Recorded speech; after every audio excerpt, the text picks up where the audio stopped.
he said just a few minutes ago actually nails it, because it's been tough. How many of you have your job, position, the results therein adversely affected in the last couple of years just by what's happening with the economy?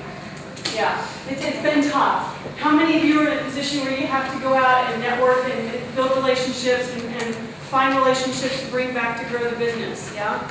Okay. Even if you don't think you're in sales, there's a contingency of people that can't really say the yes word without throwing up a little in their mouth. Going, I'm not in sales. Yeah, you are. How many of you are in a dating relationship? Dude, you're in sales, right? The whole thing, that's about, sales is nothing more than communication.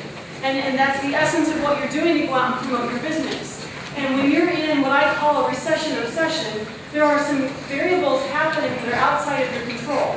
Admittedly, it has been tough. So you have to step back and rethink about how you're doing things. I'll share with you an example. I listened to Dave Ramsey. I went to his entrepreneurship leadership course and sponsored clients to attend, but I listened to him periodically. And I remember a few years ago, I heard him talking, and I thought to myself, dude, you just nailed it. And he was talking about his recommendations for people when they're in a period of struggle, when they're in a period where the business isn't coming in, and it's proving challenging, and they're not real sure what to do. And he said, focus on 3 things. Number 1, education. He goes, better yourself. Find good books to read, take a class, do something to better yourself and to challenge yourself mentally to continue to grow. He said, number 2, connect spiritually. If it's the Bible for you, great. Whatever it is, find a way to connect into a higher power and give you a greater sense of purpose. It could be volunteering more in your community and helping those less fortunate than you. It's all a sense of being able to connect to that realm. And the last one was taking care of yourself physically. Often when we get down and frustrated, we tend to let a lot of things go, right? And he said, exercise, eat right, make sure that you're making smart decisions about how you're taking care of yourself, because if you're not feeling good, your best resource is not equipped to handle what you needed to handle. And then he said, the best stimulus package, the only stimulus package you need is sitting on your shoulders. And that's when I thought, you know what? He just nailed it. Nailed it. Because right now in the economy that I'm seeing businesses who are having to reinvent themselves. Companies that have never historically had to go out and sell anything, the door's not opening and closing like it used to. So they have to go out and hunt it and bag it and kill it and bring it back, and they've never had to do that before, and that's very scary. Those of you who may be in more of a direct sales and have the title of business development or sales, things are not quite flowing like they used to. Pipelines are drying up pretty quick, you're getting a lot more no's, but you have 3 choices on response. The book, The Dip, by Seth Godin, love it. Awesome. Highly recommend it. You'll have it done in an afternoon. It's one of those short reads. But there's three ways that you can respond to that.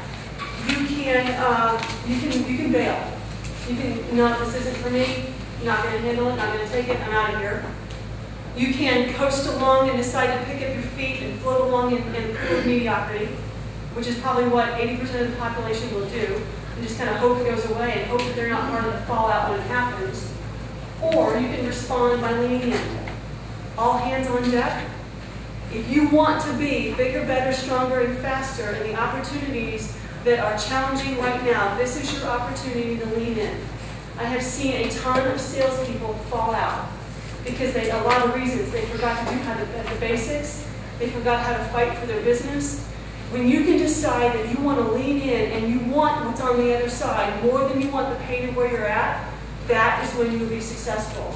You will be coveted and prized by other companies. You'll be able to write your ticket into any company just about anywhere else because we're looking for those kinds of people. Does that make sense? A couple of quick tips. I made notes because I so I would stay concise. Focus on what you can control. So my challenge for you would be to focus not so much on results, because you may not getting the results that you're looking for. Focus on the variable that you can control. Focus on your behavior. If you do behavior repetitively and consistently, the results will come, right? I bought my business. I've been doing Sandler training with the franchise here for about 11 years. I bought it in October of 2008, the height of the recession. Thank you very much. Yeah, I have a stomach of steel right now. And I know what it's like, but you have to focus on what you can control, and you never stop prospecting for new business. Never stop prospecting. Never stop prospecting. I don't care how hard it is. You get out there and you continue to beat the bushes and do what you need to do, because eventually, guys, this is a cycle. It's an economic cycle. It's not going to stay, right? And when it starts to flow the other direction, you want to be riding that wave because of all the energy and momentum you created in the middle of it. Don't stop prospecting, okay? Improve your skills. This is the time that you need to get bigger, better, stronger, and faster, like I said before. So find ways to improve your skills. Find an accountability team. Form small groups of people and read books together. Find classes at the university. I mean, there's tons of stuff. There's tons of resources. You'd be surprised when you start looking about the resources that are out there. Take somebody to lunch once a month who intimidates you just a little bit. Why? Because you can learn a ton from those people. Soak the information as you can from them. You're going to refine yourself, straighten your spine, and you'll be able to play at a higher level when you do that.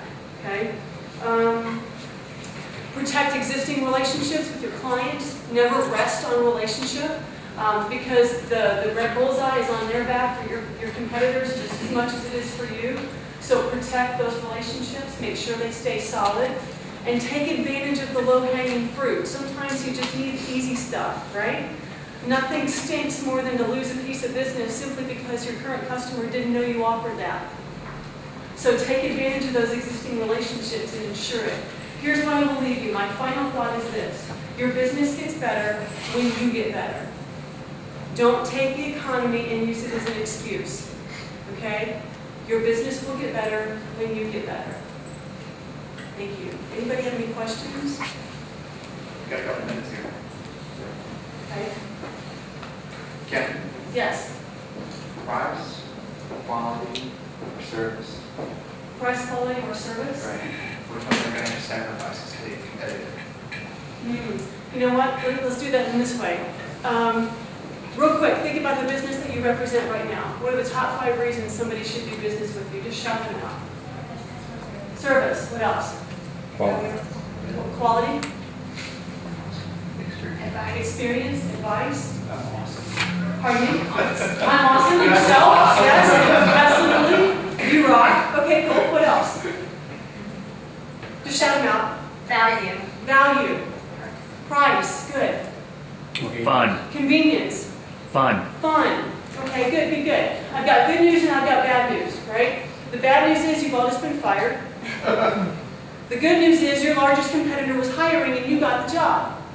You now work for your largest competitor. You just came back from 2 weeks of training with that company. You were on fire. You've got new shirts, new ink pens, new koozie cups, the whole 9 yards. You are rocking and ready to go. You have an appointment this afternoon. You are now representing your new employer, and the client looks at you and says, what are the top 5 reasons why we should do business with you? What are you going to say? Me. You, yes, what else? Service? Fun. Value? Fun? What? Commitment? What else? Huh? Creativity? Anybody else kind of staring at me because you're realizing that it's pretty much the same? Yeah? Anytime those reasons why somebody should do business with you are the same from one side to the next, they don't count. Because for lack of a differentiating factor, what does the prospect have to go on? Price. Wow, if these companies are all the same, I guess I'll just find out which one's cheapest and go with that. You may be, by focusing on the wrong things, you may be inadvertently creating your own price war. I get into this when I teach negotiation, and I love teaching negotiation. It's one of my favorite topics to talk about. But learning how to negotiate is not an excuse for poor selling. Fix your selling skills first. Figure out what the value is and communicate that value. Find the value that you offer to your customer that's different than the competition and accentuate that. People buy for their reasons, not yours. And so my short answer to that would probably be none of the above, because if you're selling features and benefits, you know your competition's walking in doing the same thing, there's no competitive advantage. Make sense? Okay, good. Good. Any other questions? Thanks, Cathy. Thank you.